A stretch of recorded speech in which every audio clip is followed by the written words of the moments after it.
Olá pessoal, como é que está todo mundo aí? Todo mundo bem? É uma alegria estar com vocês aqui de novo e até bastante feliz, não é, pelo resultado que a gente teve no nosso último domingo de escola dominical. Eu recebi ótimas notícias e o pessoal estava muito feliz pelos nossos resultados e eu fico muito alegre com isso. Graças a Deus. Vocês têm sido uma bênção e continuam sendo uma grande bênção na vida da nossa igreja. Parabéns aí pela primeira aula e vamos então para a nossa segunda aula, tá bom? Nosso tema é o Espírito Santo, como vocês já sabem, e no próximo domingo a gente vai dar então o nosso segundo estudo a respeito do Espírito Santo, ok? Então vamos nos preparar. No domingo retrasado nós falamos a respeito dos nomes, né? Foi uma aula bastante introdutória. E agora a gente vai falar sobre o fato do Espírito Santo ser uma pessoa, ok? A gente ainda está meio que na introdução, né, discutindo ainda alguns aspectos preliminares, e esse é particularmente um aspecto muito importante, porque não são todos os que acreditam que o Espírito Santo seja uma pessoa. Existem inclusive denominações, como as Testemunhas de Jeová, que acreditam que o Espírito Santo não é mesmo uma pessoa, ele é uma energia, uma força, e a gente tem que bater um pouco forte nisso, para mostrar exatamente o que ele é, tá certo? Já que sabemos o nome, então agora a gente vai saber então o que ele é, tá certo? E vamos descobrir então pela palavra que o Espírito Santo ele é uma pessoa com tudo que uma pessoa tem direito. Legal? Vamos então para a nossa aula, vamos iniciar aqui então. No próximo domingo, portanto, nós vamos estudar a segunda lição e a nossa segunda lição ela vai falar sobre a personalidade do Espírito Santo, ok? A estratégia ainda não. O propósito da nossa lição é provar, através dos textos bíblicos, que o Espírito Santo é uma pessoa e não uma força ou uma energia impessoal. A gente já sabe que algumas denominações creem assim, mas nós não acreditamos, nós cremos que a Bíblia é muito clara quanto ao fato de que o Espírito Santo ele é uma pessoa, de fato a terceira pessoa da Trindade, não é? Como a gente já sabe. Vamos aprender então que ele é uma pessoa. Então esse é o nosso objetivo no próximo domingo e é nisso que a gente tem que focar juntamente com os alunos, ok? A nossa estratégia então, nós temos 3 estratégias aqui, ou temos uma estratégia tríplice. A primeira delas é mostrar que o Espírito Santo tem as características de uma pessoa, tá certo? Se eu mostrar que o Espírito Santo tem características de uma pessoa, eu terei provado que ele é uma pessoa. Segundo, mostrar que o Espírito Santo faz coisas que somente uma pessoa pode fazer. Se eu mostrar que o Espírito Santo faz o que somente uma pessoa pode fazer, e uma energia não pode fazer isso, então eu terei mostrado que ele é mesmo uma pessoa. E por fim mostrar que o tipo de relacionamento que nós temos com o Espírito Santo prova que ele é uma pessoa. Então são 3 etapas dos nossos estudos, tá ok? Vocês distribuam, né, os seus estudos de tal maneira que dê para apresentar então essas 3 ideias, essas 3 etapas, apresentando então o Espírito Santo como pessoa para as suas classes. Algumas dessas etapas são mais longas do que outras, vocês vão perceber isso enquanto eu estiver apresentando elas, tá joia? Mas vamos avançar então por elas. A primeira estratégia então é mostrar que o Espírito Santo tem características de uma pessoa. O que a gente vai falar dentro dessa estratégia ou dentro desse tema? Nós vamos abordar 3 coisas. Esse vai ser um pouquinho mais longo, né? Esse primeiro item ele vai ser mais longo porque ele tem 3 subtemas, ok? Nós vamos tentar mostrar ou vamos provar que o Espírito Santo é uma pessoa, primeiramente mostrando que ele tem inteligência. E o que significa?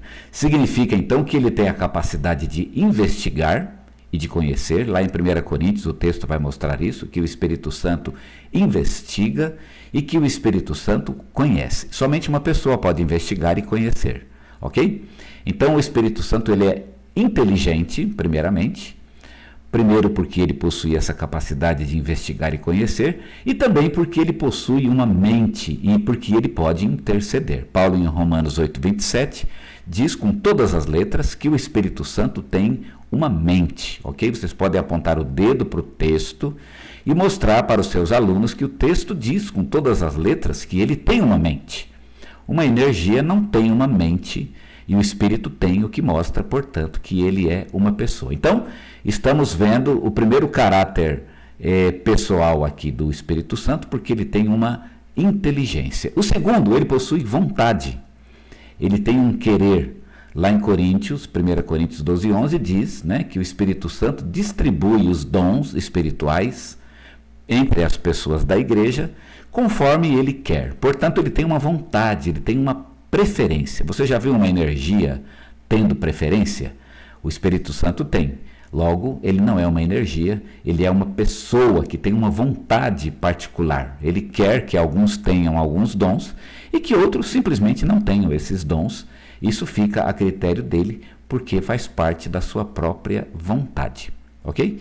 E por fim, vamos mostrar que o Espírito Santo tem características pessoais, porque ele tem sentimentos, ok? Ele tem inteligência, ele tem vontade, ele tem sentimentos, que são as 3 características de uma pessoa.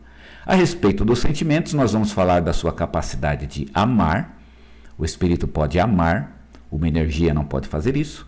Ele tem capacidade de ser bondoso e ele tem a capacidade, não sei se a palavra capacidade está bem usada aqui, mas ele pode ser entristecido, né? Ele tem a capacidade de ser entristecido ou a capacidade de ficar triste. Paulo diz isso em Efésios capítulo 30. Ora, uma energia não pode ficar triste e o Espírito pode. Portanto, nós estamos provando que o Espírito é uma pessoa por causa desses 3 atributos pessoais: a sua vontade, a sua inteligência e os seus sentimentos, ok? Portanto, essa é a primeira etapa dos nossos estudos, como eu falei, mostrando que o Espírito Santo tem características pessoais. Depois a gente vai ver, no segundo momento, que o Espírito Santo faz coisas que somente uma pessoa pode fazer. Ok? Somente uma pessoa pode fazer algumas coisas que o Espírito Santo faz. Logo, ele é uma pessoa. Então, o que o Espírito Santo pode fazer que somente uma pessoa pode fazer? Nós temos aqui uma lista com 6 itens. Ele pode investigar, examinar, né? A palavra perscruta, que está lá em 2 Coríntios capítulo 2, em 1 Coríntios capítulo 2, versículo 10, ela significa investiga, né? O Espírito examina. Então, essa é uma coisa que só uma pessoa pode fazer. Só uma pessoa pode investigar e o Espírito Santo faz isso. Ele pode falar, ok? A capacidade de falar é restrita às pessoas, como os seres humanos, os próprios anjos e o próprio Deus, inclusive, que são todos seres pessoais, né? Tem capacidade de interceder, lá em Romanos capítulo 8, 26 vai mostrar isso. Ele intercede, ou seja, ele tem um papel que quer favorecer alguém, né? Ele, diante de Deus, ele intercede no sentido de que favorece algumas pessoas. Ele ensina, ele guia e conduz, e ele chama e comissiona pessoas. É ele quem comissiona aqui, no caso, os primeiros missionários, né? Eles foram e continuam sendo, inclusive, em nossos dias, comissionando e vocacionando pessoas para trabalhar no seu reino, coisas que somente uma pessoa pode fazer, por onde entendemos que o Espírito Santo é uma pessoa. E a terceira coisa que nós vamos estudar é que o Espírito Santo é uma pessoa pelo fato de que ele tem um relacionamento conosco que somente uma pessoa pode ter. Nós não poderíamos ter esse tipo de relacionamento com o Espírito Santo se ele não fosse uma pessoa, tá certo? Esse, portanto, é a última etapa, ou a penúltima, né? Porque depois vem umas pequenas conclusões, mas essa é, portanto, a nossa última das provas, a prova de que o Espírito Santo é uma pessoa, pela via do nosso relacionamento com ele. O nosso relacionamento é pessoal. Como é que funciona isso? Então nós podemos falar 3 coisas. Primeiro, nós podemos nos rebelar contra ele e podemos entristecê-lo. Nós só podemos nos rebelar e entristecer contra uma pessoa, tá certo? Então, é um tipo de relacionamento que só podemos ter com uma pessoa, entristecendo ou rebelando-nos contra ela. Podemos mentir para ele. Você não pode mentir para uma energia, mas pode mentir para o Espírito Santo. Se você pode mentir para ele, claro que ele sabe que você está mentindo, né? Mas se você pode mentir para ele, é sinal de que ele é uma pessoa, tá certo? Somente uma pessoa é que cabe no relacionamento em que se pode mentir para ela. E por fim, podemos blasfemar contra ele. O que significa isso? Significa que nós podemos, então, blasfemar contra o Espírito Santo. Agora, quero que você tome cuidado com isso, ok? O Espírito Santo pode ser blasfemado e o pessoal vai questionar, mas então o que é a blasfêmia contra o Espírito Santo? Eu quero adiantar que a gente vai ter um estudo sobre blasfêmia contra o Espírito Santo. Então, não vão atrás do pessoal que eles vão tentar perguntar o que é isso, vão querer saber. Então eu sugiro que você não entre nesse mérito, o que é a blasfêmia contra o Espírito Santo, porque nós ainda vamos falar. Quando eles perguntarem, então você diga, pessoal, a gente vai falar sobre isso ainda, o que é exatamente essa blasfêmia, em que consiste esse pecado. É importante porque é um pecado chamado de um pecado imperdoável, né? Então ele tem que ser estudado com muito carinho, não é este momento. Então fala para eles que nós ainda vamos estudá-los, e esse item fica apenas como prova de que se nós podemos blasfemar contra ele, significa que ele é uma pessoa. Você não pode blasfemar contra uma energia, mas você pode blasfemar contra uma pessoa que ficaria ofendida com isso, e portanto isso prova que ele é uma pessoa, e esse argumento basta, tá bom? O pecado da blasfêmia contra o Espírito vai ficar então para uma segunda ocasião, ok? Muito bem, retomando então o nosso estudo, vamos mais a um item.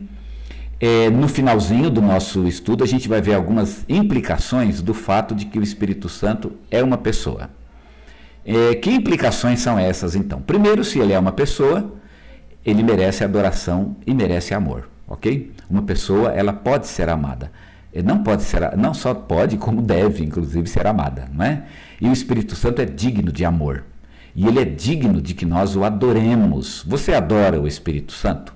Olha uma dica, né? Fica uma dica aí para você de que você adore, como você adora a Deus e você adora a Jesus Cristo. A gente às vezes adora a Deus e adora Jesus, mas esquece de adorar o Espírito Santo. Ele é tão pessoal quanto Deus e Jesus e, portanto, é tão digno da nossa adoração quanto Deus e Jesus. Tá certo? Então, eu sugiro, né, por exemplo, se você tiver afim, canta uma linha, se você tiver essa condição, né, com a sua classe, tem aquele cântico que fala Espírito, Espírito, Espírito Santo de Deus, ou um outro cântico, ou não faça isso se você achar por bem, né, mas só para ter um momento de adoração específica ao Espírito. Nós podemos e devemos adorá-lo porque ele é uma pessoa. Então, essa é a primeira conclusão. Segunda conclusão, se ele é uma pessoa, ele tem uma vontade, ok? E se ele tem uma vontade, então a vontade dele tem que dominar a nossa vontade. Se ele é uma pessoa, ele tem uma vontade porque é das pessoas terem vontade. E, portanto, se ele tem uma vontade, eu tenho que saber qual é a vontade dele, porque a vontade dele é maior do que a minha e deve dominar a minha. Ok? E, por fim, se ele é uma pessoa, então podemos ter um relacionamento íntimo com ele. Se ele é uma pessoa, então você pode se relacionar com ele. Então vocês podem terminar num momento muito devocional, num momento bem gostoso, né? Onde a gente mostra que o Espírito Santo, por ser uma pessoa, ele comporta então um tipo de relacionamento pessoal. Pode falar com ele, pode servi-lo, a gente pode ter um relacionamento afetivo com ele, a gente pode gostar, pode mais do que gostar, pode amá-lo, não é?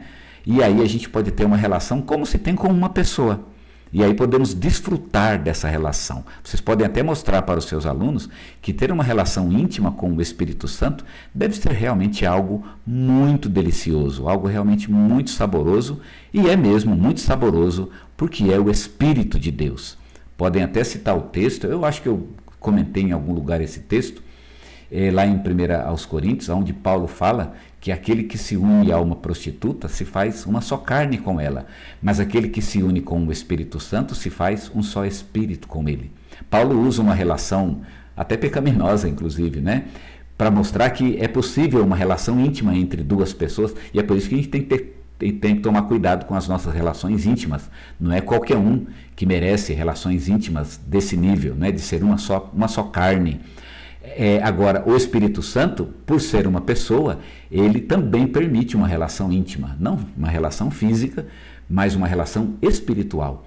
E o que vale aqui para a gente é que é uma relação íntima, uma relação de pessoa para pessoa, com tudo que tem direito no nível espiritual, no nível da alma, né? No nível do espírito. Isso é muito legal e merece que a gente experimente isso e vá fundo nessa relação, né?